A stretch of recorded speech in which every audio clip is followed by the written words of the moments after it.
Tell us about what the motivation was to begin with by Microsoft to do this, or yourself. That's a great question. So this effort actually started was actually started back in 2021, I want to say, by my mentor Tommy Jensen, who is actually the main person behind Zero Trust DNS. It was his idea, and it started with the U.S. government's executive order on cybersecurity. They were really keen on trying to secure their government networks. It was kind of vague, and following up in 2022, more prescriptive guidance around what is expected from DNS came out as a part of M2209.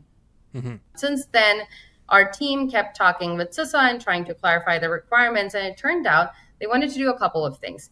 A, they wanted to make sure that all of the DNS traffic within their agency was encrypted.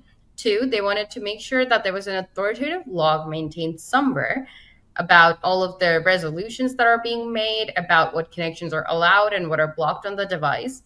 They wanted to do domain name based segmentation. So they wanted to decide whether a given domain name was supposed to be, connections to that were supposed to be allowed or blocked. And they wanted to do all of this without TLS termination.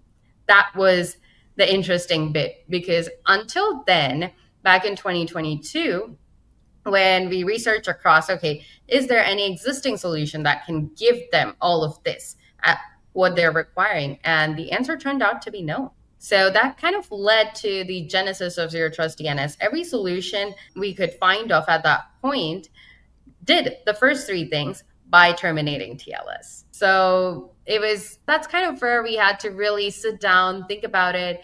And that led to the birth of Zero Trust DNS. A lot of enterprise agents, so it started with US government, but then a lot of enterprises also started seeing value in this because, like you said, David, it's simple, it's elegant, and because it is baked right into Windows, it is something that doesn't even require them to install any net new agents or have something that they need to manually externally configure with a third party. So it's all integrated into the operating system. But that did come with its own set of questions. We're like, okay, we like this idea, but it only works on Windows. And we have other devices. We have Apples, we have Google devices. What do we do with those? And because we built it for Windows, we didn't have a good answer for that. Speaking with you, it was always great to know, hey, maybe if they couple that with Don't Talk to Strangers, then they can have this level of protection across their fleet and they don't have to worry about fragmenting their fleet where only their Windows devices Right. are secure and then everything else is just like kind of up in the air.